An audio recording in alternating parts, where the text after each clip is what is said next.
I've been with Microsoft for about close to 8 years now, and in this particular role, I've been about 7 months down the line right now. And it isn't working.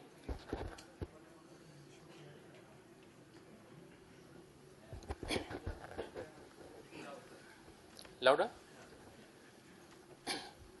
Yeah, my name is Srikantan. I'm a senior program manager based out of Bangalore. I work with the Microsoft Technical Evangelism and Development team. I've been with Microsoft for about 8 years now, and in the current role, it's been about 7 months or so, if I'm not wrong. And I'm very happy to be here with all of you out here. And the topic that we're going to cover today, it's about modernizing and managing access to your line of business services using Azure API management. So basically, it's about Azure API management and what all you could actually do with it potentially, and how you could leverage it best to your organization's requirements. So that's basically what I'm going to cover today. The agenda for today's session would comprise of the above. We look at why at all is API management required in the first place. What are the various concepts that you should be aware of before you sort of go ahead and delve deeper into API management? And then we'll also look at a couple of scenarios where I can sort of show you how we can create such an API which is going to consume a backend service, and then how do you sort of deploy it, manage, and monitor it as we go ahead. I'll also show you how, as a developer, you could subscribe to such a service, and then how you could access a portal where you could register yourself, subscribe to the different APIs, and sort of choose what works best for you. And then if you're an application developer, you could actually consume that API and then embed it into any native application that you build, and then you could sort of be good to go with that. We'll also look at managing the usage of the different APIs to make sure that there are specific tenants or customers who are using it, and how do you make sure that you're apportioning resources appropriately, and then you're able to track their usage and make sure that it's in line with what you have envisaged for them. And then we'll also look at some of the analytics and dashboard capabilities where you can actually monitor near real time in terms of its usage and how the various services and the components are performing. So that's broadly the agenda. And usually what I do is I keep it interactive in the sense that I have the question and answer session as and when we go through this, go through the motions. But given the time that we have now, probably I'll keep that towards the end. If something is very critical and probably fits into the context of what I'm saying, I'll be glad to answer them. But I would like to sort of keep it towards the end. We'll have 10 minutes set aside entirely, completely for answering your questions.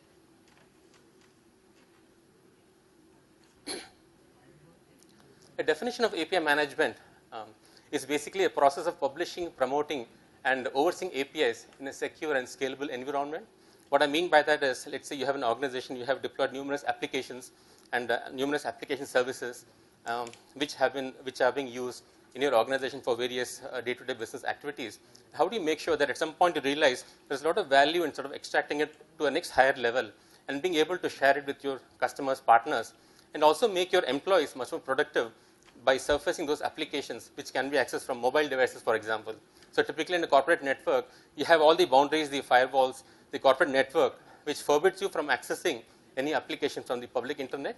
So how do you, but still you feel that with the modern day scenario where each and every employee is empowered to carry his own device to work, and then he has the experience of working with native applications, and he sees how productive and how pleasing and easy it is to use, he expects naturally that he should be able to carry out his day-to-day business work also using these devices and apps. So how do you make sure such a system, such a scenario could be fructified?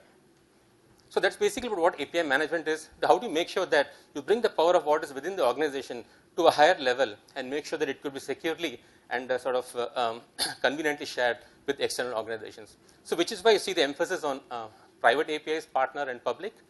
Private, as I discussed, the fact that you want to increase the efficiency of your mobile workers, your employees, when they're actually on the move. So that's basically what private APIs.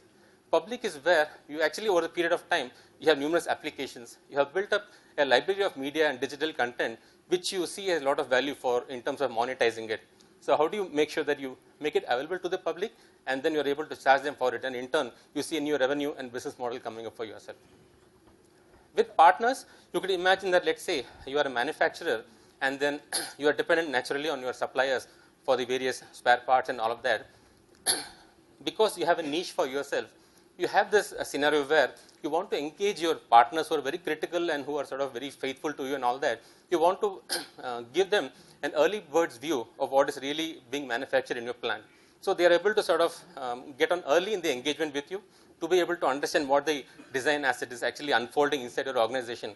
They are able to keep abreast with it, they are able to identify themselves, and then they are also able to take some kind of proactive steps, so that when the product is finally designed and ready, they are also equally up to speed in terms of having their their raw materials for you to consume. So, you are able to sort of expose information from, let us say, an ERP system, where you expose the in progress engineering bill of material, for example, securely to them, and then they register for this kind of a service. You could probably optionally charge them also for the whole thing, and then but you see that overall the productivity and the entire ecosystem gets much more efficient going forward. So, that is basically the emphasis of what API management is and what kind of problem it tries to address. Having identified the benefits of taking that kind of an approach, but still there are numerous challenges that you need to surmount before you say that you are able to use API management. So, first of all, you need to ready your APIs for publication. So, let us say you have applications written in various protocols in various different kind of languages, and typically within an organization you have numerous teams or third party agencies who probably have engaged a development team. They have built an application which is deployed for, let us say, a decade or something like that. You have numerous such applications, which you can imagine it's going to be so difficult to make sure all of them follow the same protocol, the same kind of interfaces and all that. So, how do you make sure that you can't sort of pull in all those people and ask them to make those changes to make the whole thing much more generic or something like that, in which case you need to have something like API management, which sort of abstracts all that complexity and makes it simple for you to sort of expose that functionality. An example for that would be, let us say there are some services inside which only talk XML and SOAP and all of that, and you know that in the modern day all the applications, they are highly dependent on JSON as a technology to be able to exchange lightweight objects. So, how do you make sure that you don't engage all those multitude of teams to make those changes to the application? Instead, you have this kind of a wrapper which is going to take care or handle all that complexity and makes and sort of lets you live with the your systems as they are. You also need to have some kind of a mechanism where people should be able to discover that you have such a service available in your organization. So, how do you make sure you publish all this information where people could access that, and then on a need basis they could sign up and register for the whole subscription and products and be informed of the whole thing? And then how do you make sure that you are able to sort of sustain or harvest some kind of a forum where they meaningfully discuss all those issues that they face using a products, and ultimately the whole thing adds value to your own product development, and you are able to mature that application. And having built those applications and APIs, you also want to make sure that only the right people have access to the right kind of APIs, and you don't necessarily sort of give all and sundry kind of access to each and every user who is going to subscribe to your APIs. Okay. So, this is about how people subscribe to and how to make sure that you have some kind of a security policy which makes sure that only the right people have right kind of an access, and how do you make sure that they are able to collaborate and sort of have a very rich ecosystem going on. And the most important thing is how do you make sure that we are able to scale out, and as and when new people come on board and new developers and organizations subscribe to your APIs, how do you make sure that you are able to sustain as the usage grows? You should be easily able to scale out your process without sort of doing a rip and sort of replace kind of a thing where you just add some couple of boxes or something like that. It's going to be very non-trivial. You can imagine the entire procurement cycle where you need to order some hardware, and by the time you get them in place and then you scale that out, but probably you miss the business opportunity in that meantime. So, how do you make sure that you have that kind of an infrastructure which lets you scale out, make sure that it reduces latency, and then it optimizes performance. So, all of this in essence is what API management is about. Conceptually, this is how the architecture of API management looks like. So, this is where you have API management in the center of the whole picture. So, you have this particular proxy. It's basically a proxy service. It's a sort of, I'm trivializing it by calling just a proxy service. It's much more than that. But essentially, the role it is performing is that it is acting as a proxy to the backend service which you sought to sort of envelop or sort of cover over. Okay, and this could be any API which is written in the modern languages. It could be REST. See, at the moment, a disclaimer is the fact that we very well support REST-based APIs to be able to, so that you could consume them. Any XML-based, HTTP-based request could very well be handled here. But beyond that, the team is still working on further integration capabilities, how to sort of handle native protocols and all of that. But that will come down the way. So, at the point that we have, and where we are in, we have first-class support for REST-based APIs which can be consumed. As I said, you have the proxy, which is going to sort of handle all the abstraction of your backend service, and you have this publisher and developer portal. The publisher portal is basically the administrator's portal of the API management service. He actually manages the whole service, and then he makes sure that how the different APIs are created and how and when they are published, the versioning and all of that. And he also controls and at what point of time he should be able to publish APIs as and when they get ready in your stables, and then you push it to the development portal. So once you have the developer portal configured and up and running, you can have developers subscribing to that, okay, and then they get access to all the applications out here through this particular proxy. And then the admin is the guy who's going to make sure that things are working like a well-oiled machine.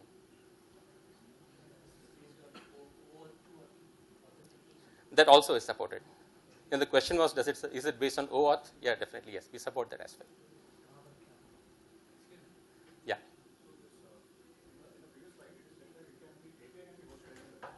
One second, let me make sure I got the, what happened to it.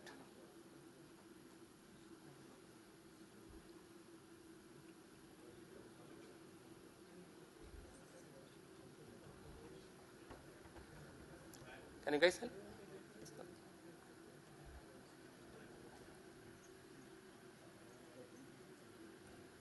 It's not coming here, but I can see it here. Sorry about that, but let's get this fixed. Yeah, I think it's a good time to take your question.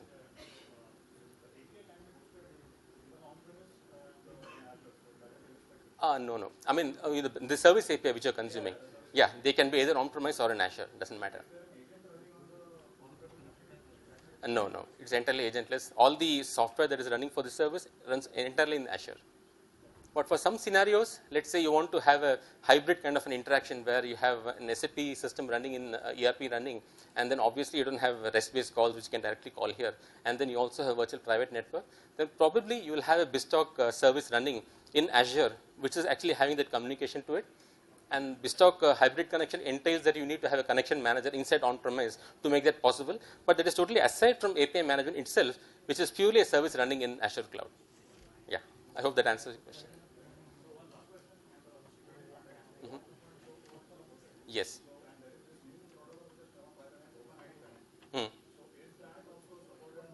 At this point, we don't yet, but probably you'll hear about that soon. Yeah, we don't at the moment.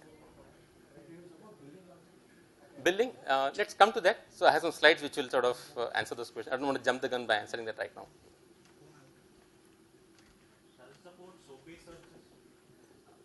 SOAP, yes, it does. But as I said, the first class citizenship is only for REST services right now. For SOAP, probably it entails some kind of more work and some kind of, I would say, some kind of additional effort required to replace all the XML fragments with the SOAP headers and all that. It's a bit more work than I would actually like. But I guess you just have to wait before and some more time before you have all that very well supported. So it's just a matter of time. Yeah. Yeah.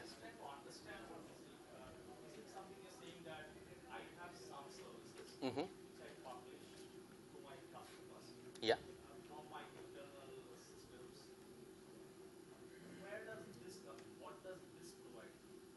Actually, I've just. Mm-hmm.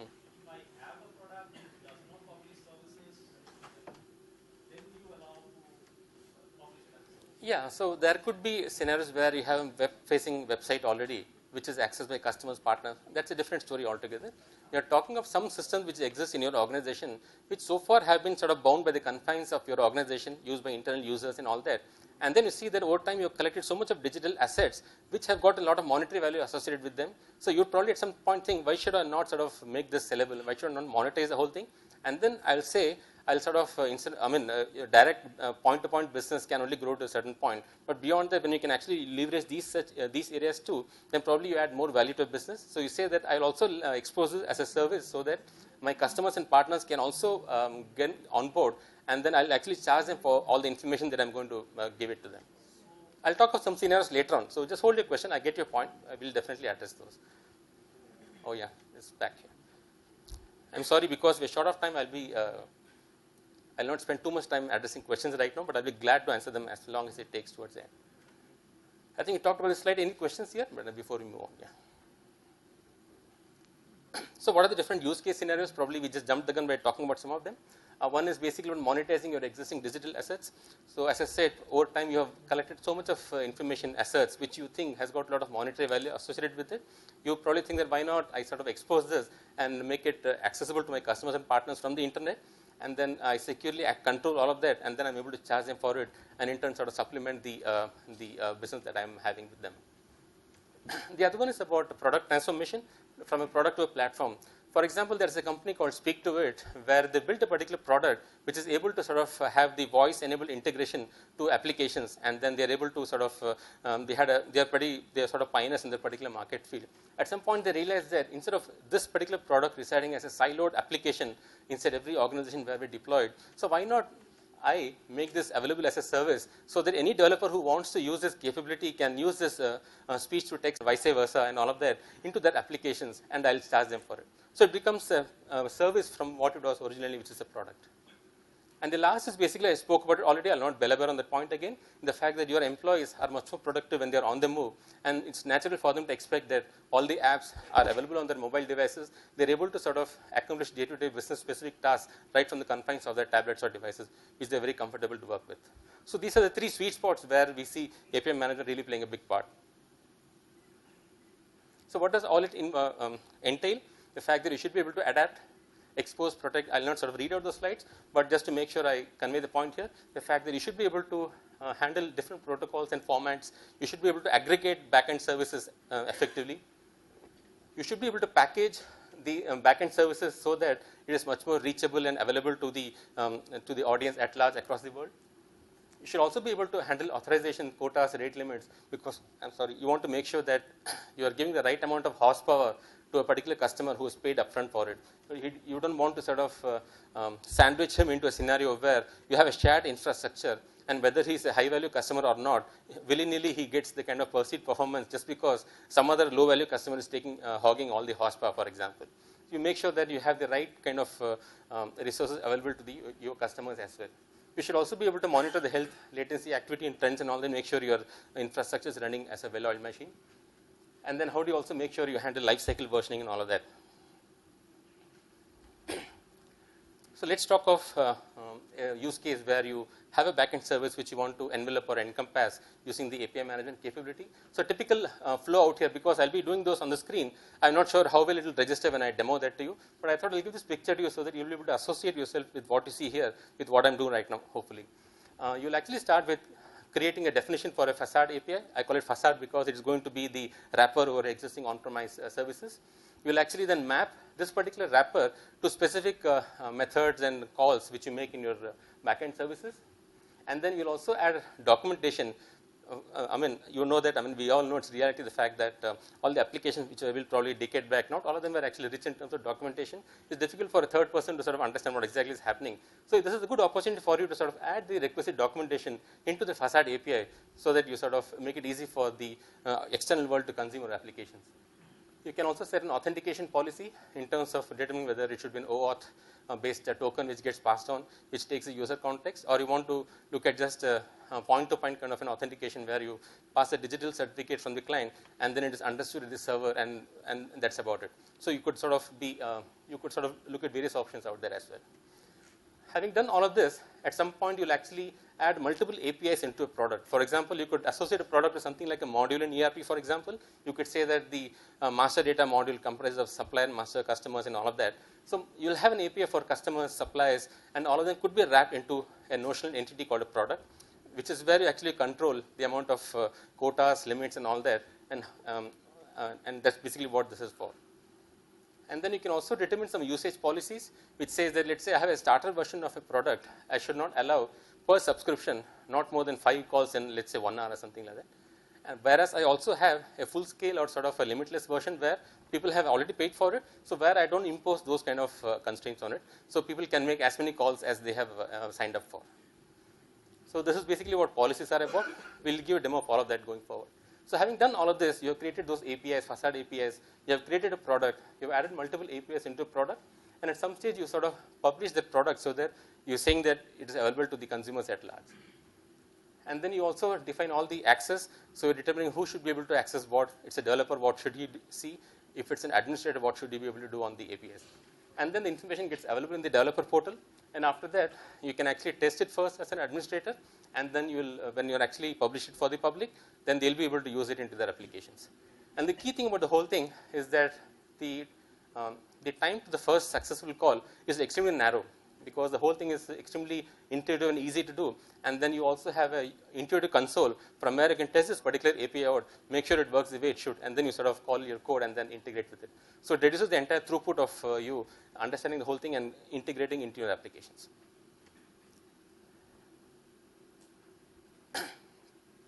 I'm sorry, there's a bug out there. There's some kind of animation which is covering that particular box up. Yeah, so now from the developer perspective, the administrator having done his job, he can actually send either an email based invite where he can invite a developer with a specific email address, or he can have those developers signing up directly. It's covered right now, where they access the website, they auto sign up or subscribe to, and then they come on board. And once they have the requisite license or authority, a sort of developer key will be generated for them, which they can use or embed into their applications. And after they do that, if they are individual developers who build native apps which they upload to the various stores, then they can actually create their apps. They can register them in this developer portal, where all these keys will be subsumed. So as the customers of this particular developer, you don't care what the subscription key is, because they all use this guy's subscription key, but the app can be registered here, and then multiple users can use that. Or it can so happen that this guy just represents an organization where he wants to consume this API into some other line of business application, for example. Then he could he can do away with the application part of it. He could just integrate this backend service or whatever it is. And then he can, at a developer level, track consumption and see how much of the resources he's using, whether he's able to sustain the whole thing. So I think that's about this with this slide. So let me move on. So let's go through a demo of the whole thing.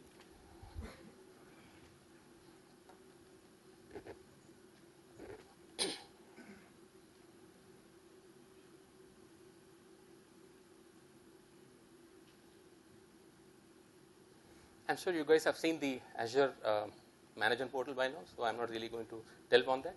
I'm in this particular tab called the Azure API management. You would see that I have created 3 different API management services right now. So for this particular aspect of the demo, which I'm going to show you about the entire process of creating an API, I'll be using this particular service, sorry.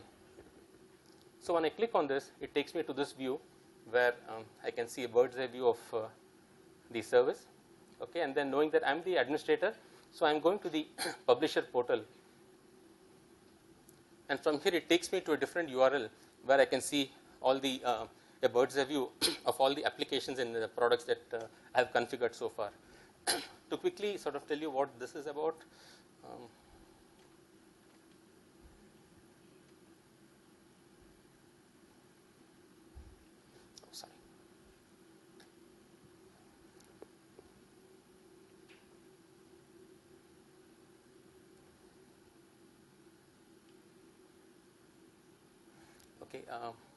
This is the dashboard, which is basically the home page of the whole thing, and then he, as an administrator, is able to see the number of calls received and the different APIs. These are actually APIs which I have configured, and then he's able to see how many calls were received in the last couple of days, and then you see all those indicators which are comfortable with Azure. You know that this is how it monitors at a granular level, and this is what actually you use to understand what exactly is being displayed to you. And then you also have those issues and all of that. Whenever a developer faces some kind of issue, he can register a complaint, and then he can address all of those. He gets a bird's eye view of the whole thing. On the left hand side, you see that I have those APIs which I have configured so far. I'll go into each of them. And then you have the products. Remember, I told you that multiple APIs can be wrapped together and then pushed into the confines of a product. You can have policies which determine how the usage has to be metered and how should you apportion all the horsepower to the different customers or developers in this case. Analytics, I think, self-explanatory. This is where you define the different users, developers who should be able to have access to the portal itself, to the API management service, and how do you make sure that you associate them to a group and then give them the appropriate rights to access the developer portal. This is not about the user access to the backend service, but this is about the developer portal and how do you make sure that you secure access to it. And then you also have notifications and email templates on given the different scenarios. What is the template you use, and who should be the target audience of that particular notification. So all those things can be configured here. Security is where you define what kind of security I want to implement for developers to access the portal, as also how we can communicate with the backend services. We'll go into that in a bit more detail, but I want to explain what this whole thing stands for.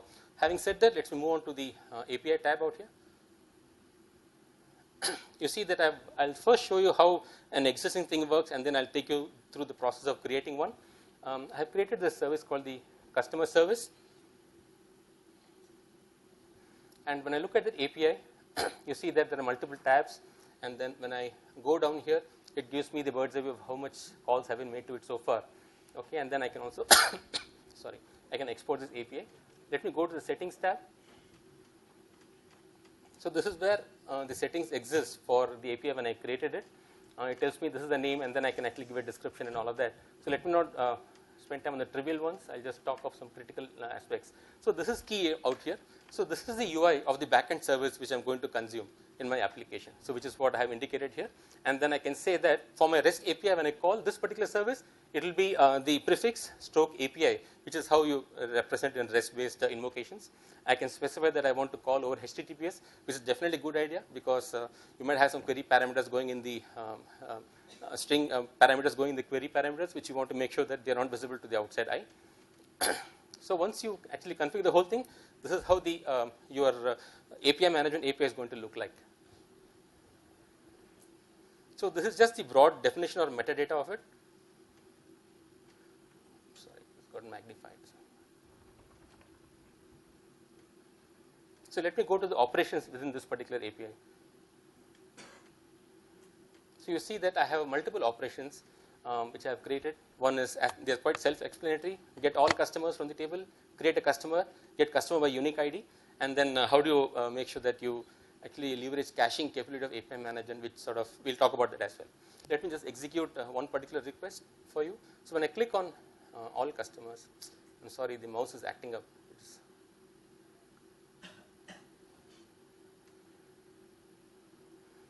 So this is the definition of this particular API. It is basically a get operation, and this is how I'm going to call from my API management URL. Okay, and then if there are any parameters which I want to pass to the service that I'm consuming, I'll actually do that. I'll show it to you in another method where we take the input parameters from the query string and then set it to the backend service which should be invoked.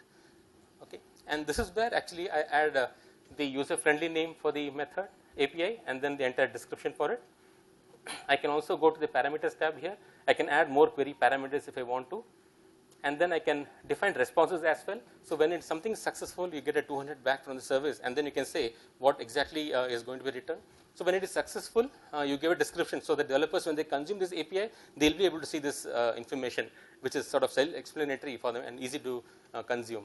And then you can also give a representation of the JSON that it's going to return. You could imagine that depending on the same API being called with different header parameters, you could have either a JSON or an XML and all that. So this is where the beauty of API management lies. For example, your backend system only returns XML all the time. It is not really savvy about JSON, in which case you can add a policy here which says that if XML is coming in, I always want JSON to be written back, because my mobile application only understands JSON. Whereas for other applications, you could continue using XML for all you care. So this is where you do all that kind of magic, which makes sure that you can increase the reach of your service broadly. Let me go to the security tab. I don't know what I did. Yeah, sure. So is there so the only way to version this would be like /v1/v2, or is there a more intelligent way of? At present, that's the way you do it, V1, V2 kind of a thing. Okay. But going forward, you can imagine there will be much more innovation happening there, and you'll be able to better handle it. Yeah. But at the moment, this is it. Okay, and I'm sorry, yeah. I'm sorry, I couldn't hear you well. Yeah, that's what he just asked me about.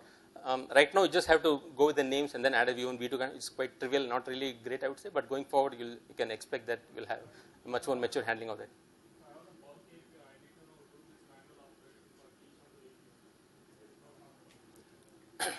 Yeah, that's a valid point. But I'm sure you'll be able to address that going forward. But right now, this is where we are. The innovation is continuously happening now. We also don't support all the protocols, but we made a good beginning, and then we are continuing the good work out there.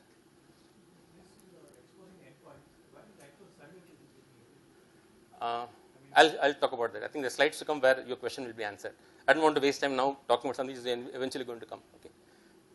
Okay. So this is where I define what is the kind of authentication method I want to use. It could be either OAuth, where actually you have an OAuth authentication server where the user, when he hits this particular service, it sees that it's configured for OAuth, it redirects him to that particular URL sign-in page, he signs in there, token gets issued, and then subsequently beneath the scenes it gets pushed to the backend service which understands that particular token, and then he's able to identify and authenticate and do all of that.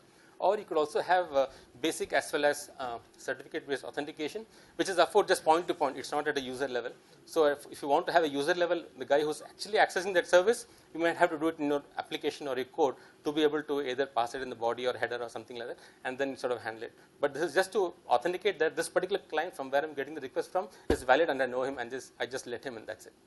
Okay. And the issues, let me not spend too much time here. Products is key, because this is where I told you, if you remember, I would package all my APIs into a product, which each of those actually will have a different kind of policy applied to it. A starter, for example, maximum you can make is 5 calls in a minute, and up to 100 in a week, not beyond that. Whereas an unlimited one is, as the name says, it's unlimited, and then you could have the same API pushed into multiple products as well. So it doesn't stop you from sort of having an all or none kind of a thing. So you can do all of that. Now, having seen the how the API is created, so let me go to the developer portal where it is published. So I click on that particular ribbon out there, it takes me to the developer portal. So this is how it's going to look like for the external world. And I'm logged in as an administrator, so I can even see things which are in progress and all of that. I click on the API tab out here. You see all the services that are published. So I, as a developer, will click on this. So this is where the documentation thing comes into play. You see that you have all the information available to you about that service, which you can easily consume. The fact that it's a description, and also you have ready to use code samples for every application or language. You click on the, let's say Java, for example. So it gives you the entire code which you need to embed in your application to make the successful invocation. So it makes it as easy as that. All you need to pass is probably just your subscription ID. You have a placeholder for that, and then you're good to go. So this is where actually the magic of the whole thing comes here. And then it also tells you that in this case, I have assigned only a single JSON response format. You could imagine that if the same service is going to return multiple formats depending on what I give as a flag to the input request, you could actually have multiple tabs. One could be for XML and other could be for something else, for example. And then what are the different kind of errors or success conditions it's going to return? It could be multiple here. I've just sort of added one for sake of simplicity. So let me go ahead and execute this. You see that I have an open console. So as a developer, I see that I have I see this particular method called get all customers. And then how to make sure it works for me? I just click on this. It has picked up my subscription key because I'm a registered developer. So it lists all the subscription keys that should go into the request for every developer. And then I can go ahead and execute this. Right now there are no input parameters because it is get all from the customers table. And here I've added a header which says that I want to be able to trace that particular request. I'll talk about this later, but just be aware that we can actually have flags which tells you that let the server trace each and every operation inside so that I can debug and troubleshoot it later if need be. I execute the method now. First time it will take some time because it initiates lots of things. So you see that it has written a successful response, okay, and all that. You see the entire response header, and then all the customers from that particular backend service have come back. So let me also show you one more, which is get customer by ID. And obviously this needs an input parameter.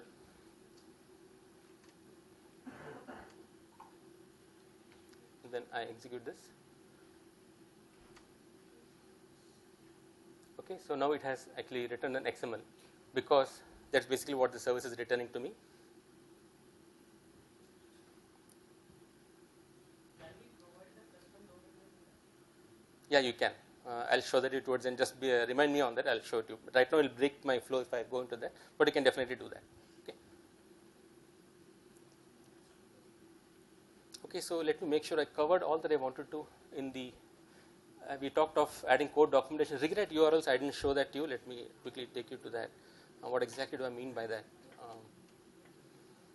So I need to go back to the manage, which is the publishing portal, where I'll show you how to pass those input parameters because I'm calling from my facade, and then how to pass those parameters appropriately to the backend service. So this is how you configure that, the customer service.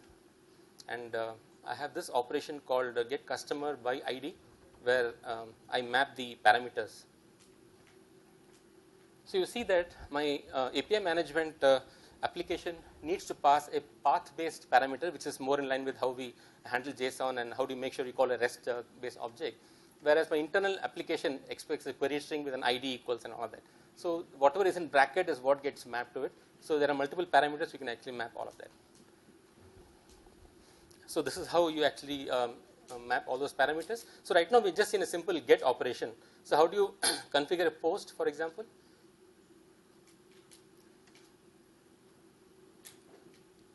Let me go to the operations tab, and then I go to create customer. So here obviously you see that there are no query parameters. I can't pass it in the URL. Obviously I need to do it somewhere else. So I can click on the body tag out here.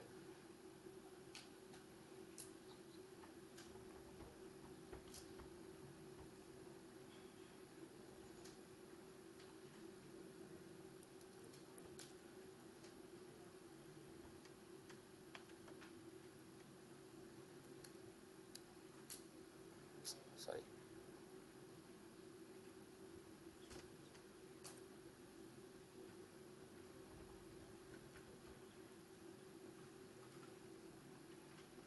And then I can give a sample out here. Let me just copy this sample from here, and then I'll.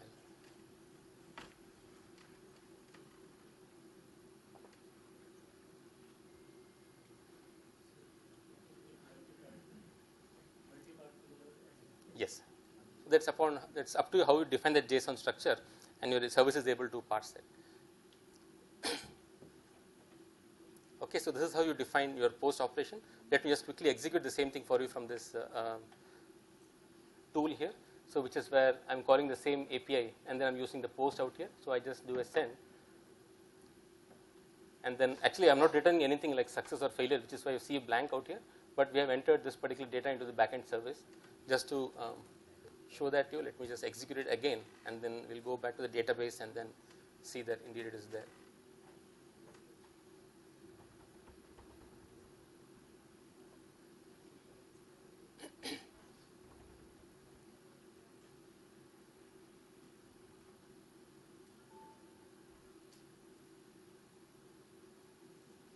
So I'm connecting to the Azure SQL database where the customer object is being created. I need to add the IP address.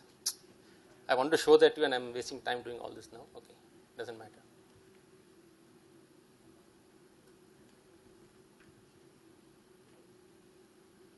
So this one I need to enable the firewall rule.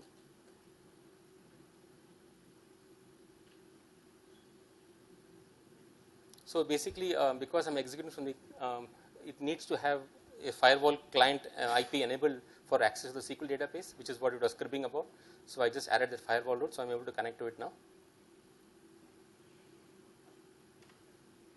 So now let me execute the search.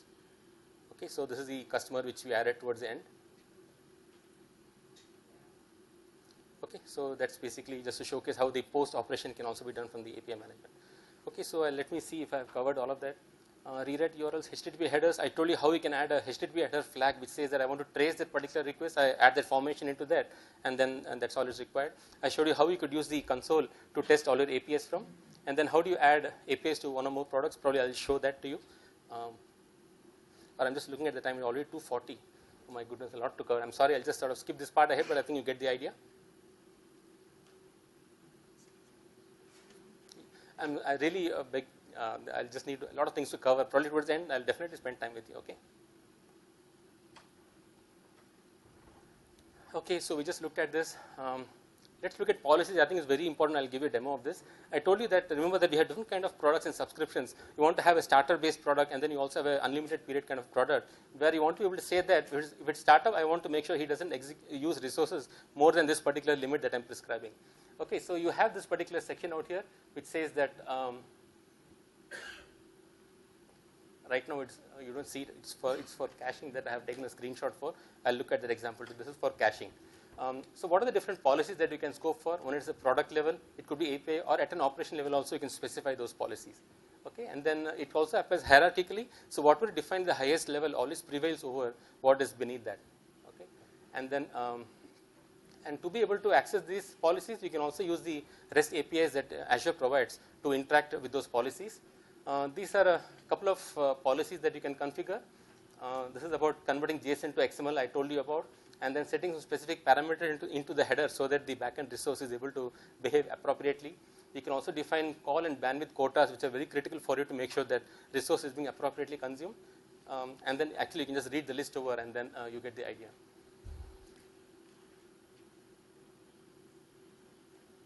Okay, let me give you a demo of the policies and quotas as well.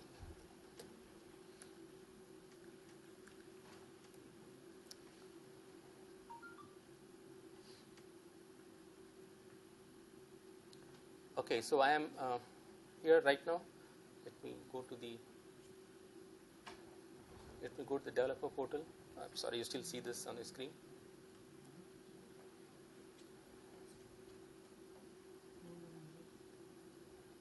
Okay, let me go to the developer portal. No, sorry, let me show you the policy, the way it is configured first, so that you get the idea. So I go to policies, and then remember I told you that we can have policies at product level. So I have defined a policy for a starter, which says that the user cannot make 5 calls in the period of more than 5 in the period of 60 seconds. So this is about how rapidly the requests are coming in.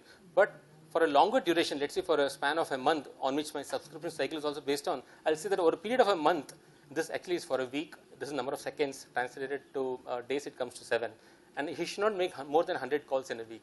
So this is how I say that if it's a starter kind of a subscription, this is the most he'll get. Okay, so how do you sort of edit that? I can actually click on this, and then I can go to this particular section out here, and then I can drag and drop all the policies from the right hand side. Okay, so we just looked at it in the PPT earlier. I'm sure you're able to relate to that. Okay, and there's one from cache. The screenshot in the PPT which I showed you was from cache, which says that I can have a cache enabled in my API management service, which makes sure that in the backend service you don't have that implemented well and good. But here, based on the query input parameters, I'm able to cache all the responses so that I'm able to amplify the speed with which I'm able to return all the data to the clients. So this is how API management can actually add a lot of value to that. Okay, so I go back to the presentation right now.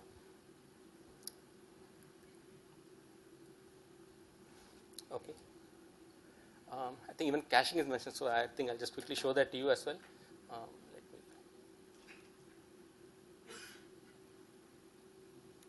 I'll go to the developer portal out here, and I go to the APIs, or I'll go to the products, and then I go to the starter, and I call the customer service. Okay, and this particular method, which is get all customers, I'm going to execute that a couple of times.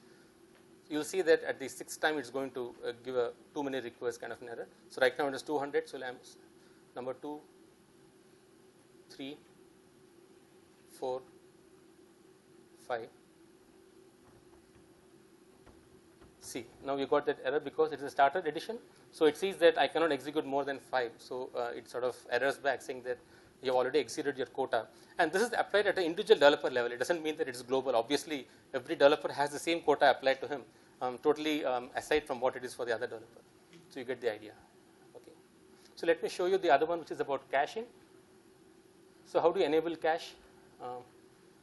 Let's say I want to retrieve this particular object from cache.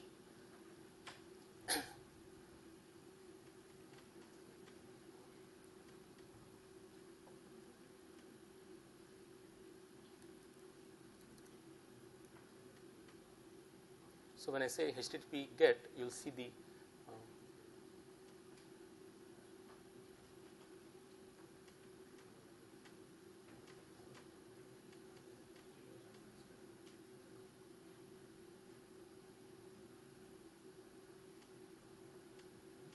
okay. So right now it is returning some information, but it's difficult to determine whether it came from the cache. So what I'll do is, you see that it has got this data. So let me update the data at the backend for customer ID 13, okay, and then where is the update tab? Yeah, so ID is 13, so let me update the value to city name is updated value. Okay, so now let me execute this particular method again.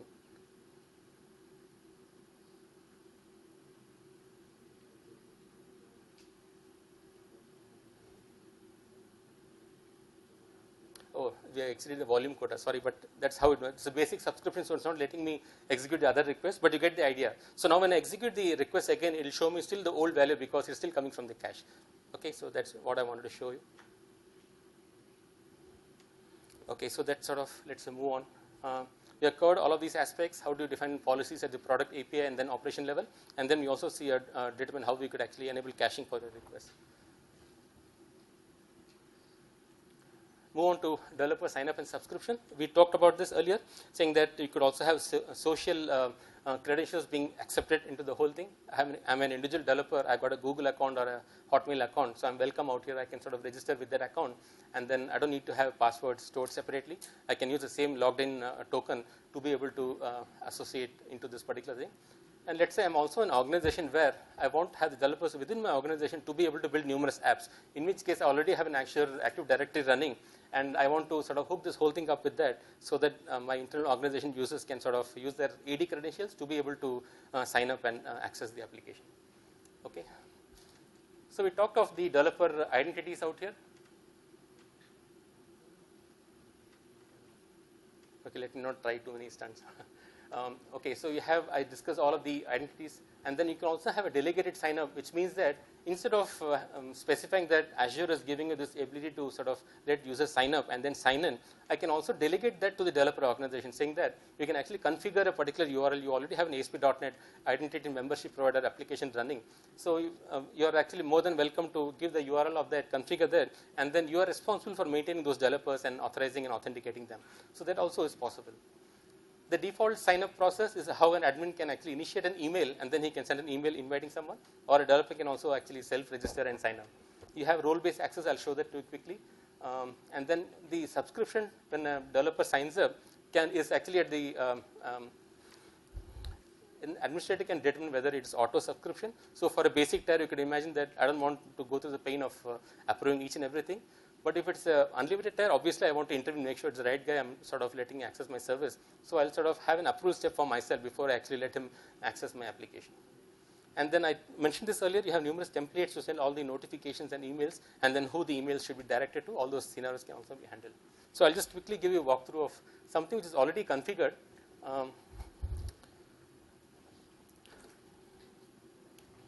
Okay, so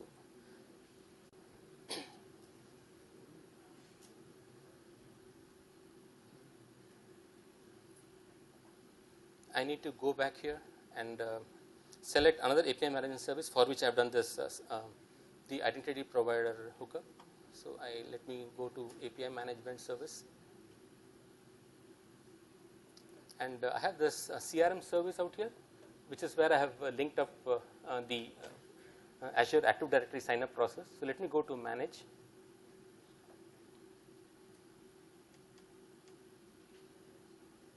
So it takes me to the publisher portal, and just sort of reiterating these names so that you're able to associate what we saw in the PPT and what you're actually seeing right now. So when I go to the security tab out here, you'll see that I click on the identities tab. So this is where I have actually configured the whole thing. So this client ID and secret is basically the URL where a user will first hit when he wants to sign up. And the API management here itself says that by this configuration, you are saying that my API management API, when someone hits that particular URL, first ask him to authenticate himself. And how do I do that? I give these kind of client ID and secret, and then this particular domain, which is already there in Azure Directory.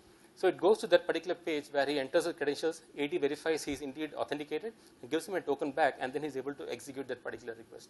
Okay, so this is what you actually need to do to be able to configure the whole thing. So this is where the redirect URL is. This goes to the sign-in page where he enters his sign-in credentials. And then on the Active Directory side, obviously we need to configure that too. So let me show that to you here.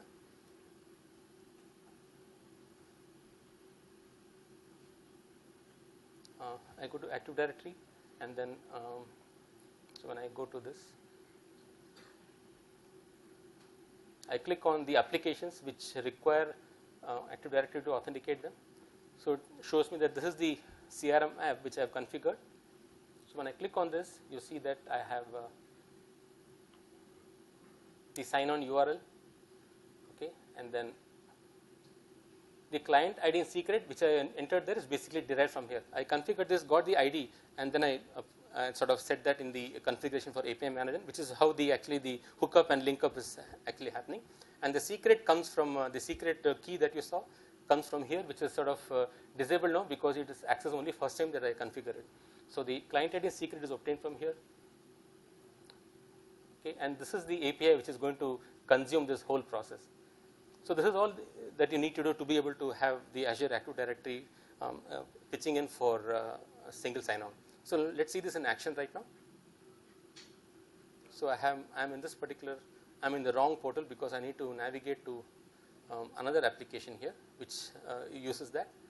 Let me go back to API management. I select this particular service out here and then I click on manage. Let me close this. Okay, so here I am. I'm presently logged in as an administrator, so I'll sign out.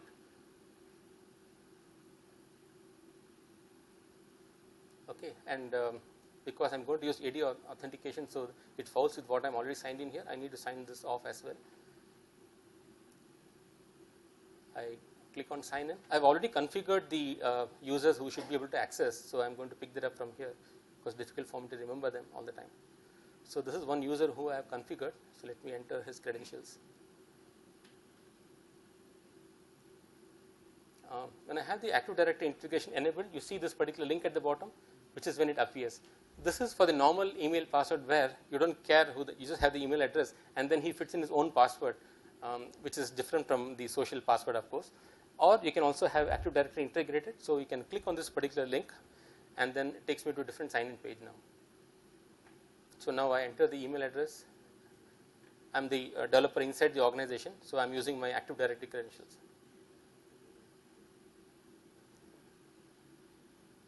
So now I'm logged in as a developer within the organization. So this is how I actually see my, so I'm a developer, my name is Sarah Jones, and then I can also access all the, basically what I showed you earlier, he can do all that he is given permission for. Okay, I think you get the idea, so let me move on with the other thing which I wanted to show, but I don't think we had time for that. I'll just leave time for some critical ones, so let me move on.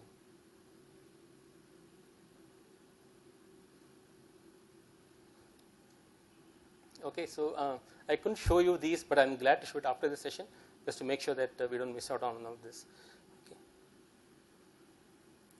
Proxy authentication, I think I already mentioned this. You can choose from any of this. It could be basic, mutual, which is point to point, and this could be at the user level when the call is made.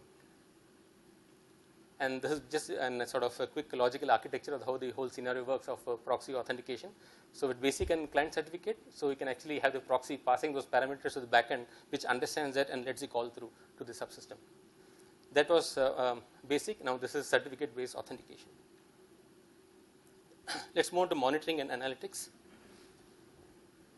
Oh, I'm sorry, let me sort of let you dwell on this particular screen for some time.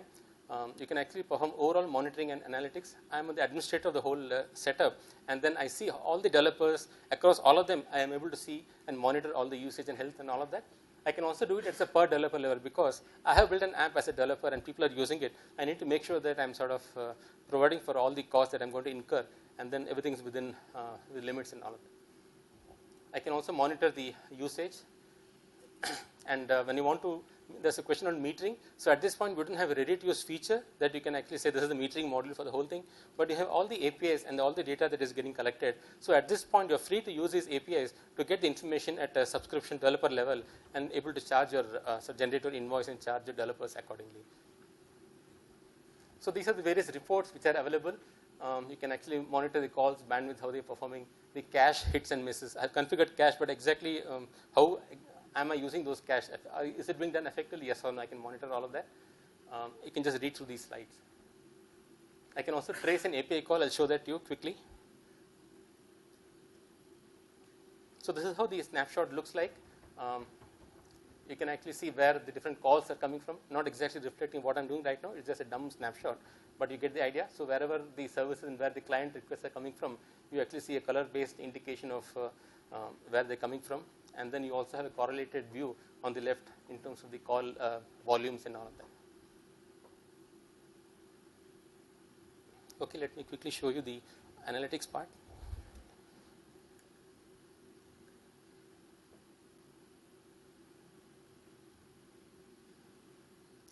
That means I need to log in again. Sorry about that.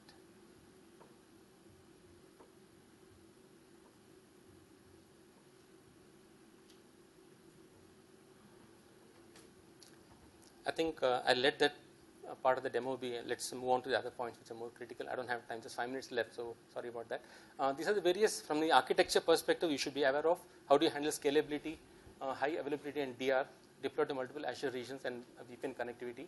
Let me just orally explain to you. Scalability is where you can say that by default a single unit is created. There are 3 tiers to choose from. One is a developer, a standard, and then a premium. The standard lets you by default create up to 4 units, which means that you deploy your API only once, but the fact that you want up to 4 gets automatically handled for you. Just configure 4 and then it creates those many instances. The cache gets shared and then you get the horsepower available to you. And the premium tier can go, there are no limits at the moment, so you can actually spawn as many instances that you want.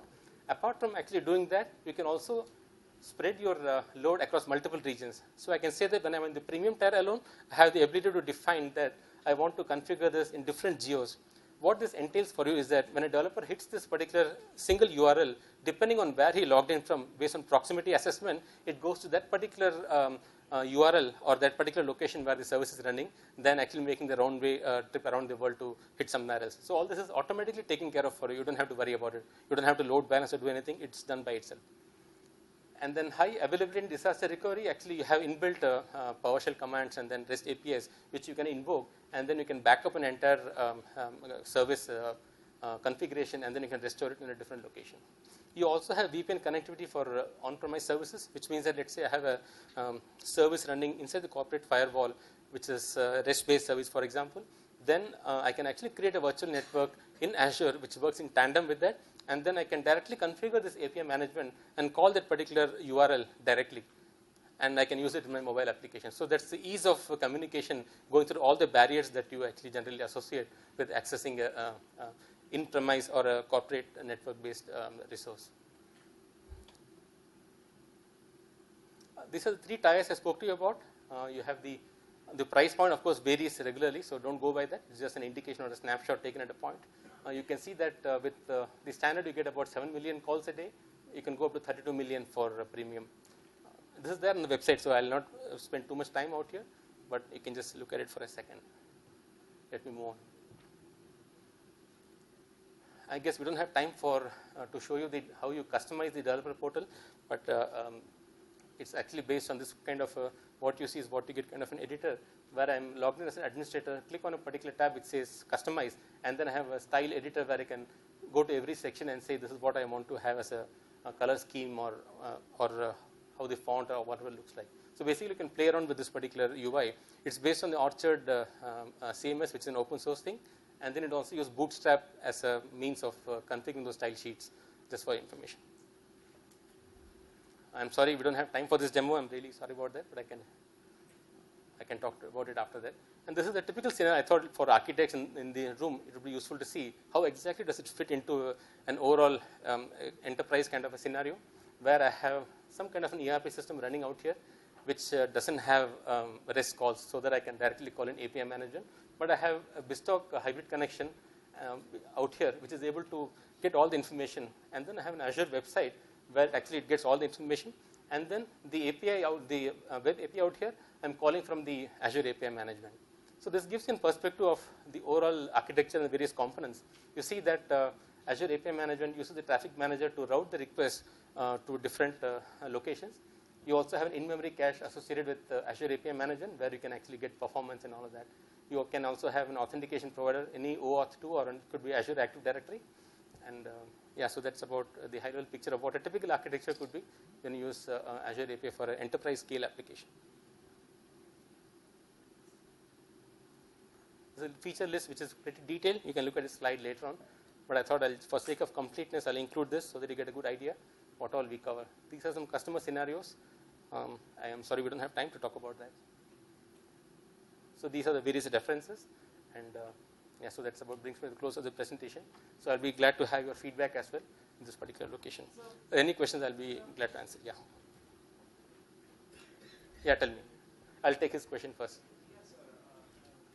It's regarding, sir, API management. Mm-hmm. So if a admin wants to call someone just to build the API as Yeah, you have a subscription where there is no subscription per se required. He can just hit that particular product and then he can call that without having to sign up or do anything of that. Customers who are using his app will have the same subscription fee. Hmm.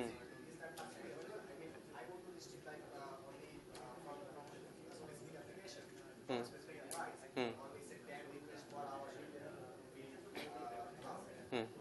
Yeah, so what you need to do is your app needs to pass some indicator of flag in its HTTP header.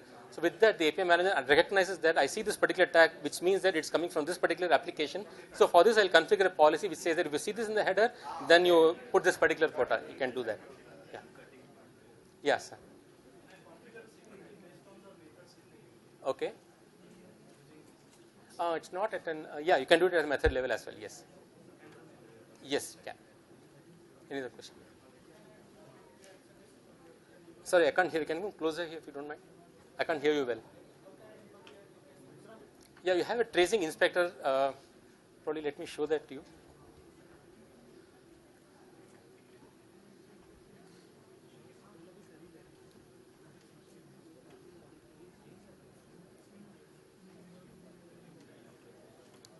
Oh, I need to sign out, sign in. It's going to take a while before I show that to you, but you actually get a URL. With every request, you add a HTTP header flag which says that this is the URL of that particular trace.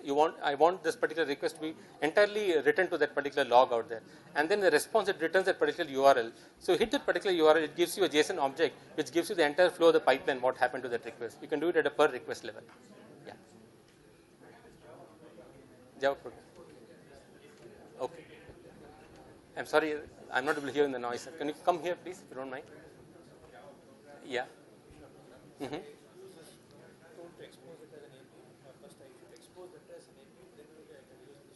You're right. Yes, that's right. We can only consume an existing API. If there doesn't exist one, you need to create that in the first place. It should be a REST-based thing. As of now, that's how any HTTP-based, XML-based request also is fine. And so a bit of work is required. We can still do that, but it's not straightforward. You just need to sort of do it some kind of workaround. REST, without question, is a first-class citizen. Yes.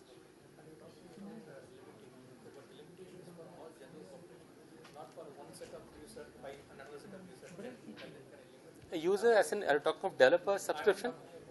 End consumer doesn't apply. So as long, all the end consumers get linked to the developer whose subscription is being used, and for that particular subscription has a unique ID where I can say that I can allocate so many resources to it.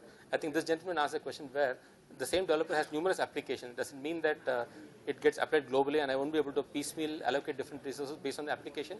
You can definitely do that using the policy where you say that I set a particular HTTP header tag which says this is from application A, and based on that I can define a policy which says that if this is application A and for this developer, then give him so much of quota. You can do that.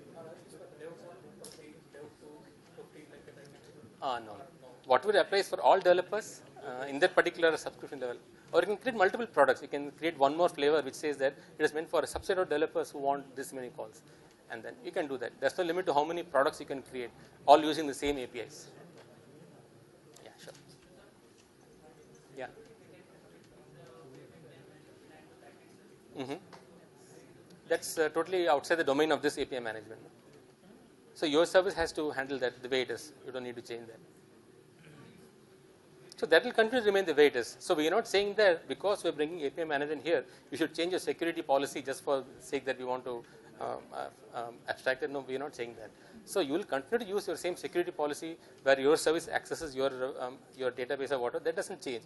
We'll see how we can sort of dovetail our security mechanism to work with yours, so that whatever.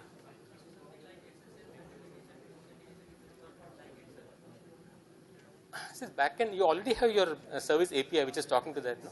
So that continues to remain. So API manager is not going to give anything specific to your backend database or something.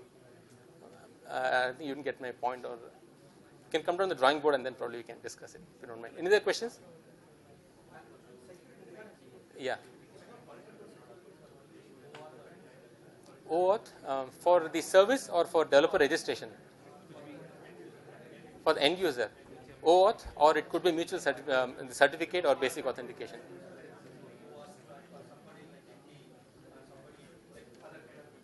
You can create new APIs, even though the operation is same. You can create different flavor of that API And for this flavor of API, I say that I give OAuth, whereas for something else, it is mutual authentication. That is possible.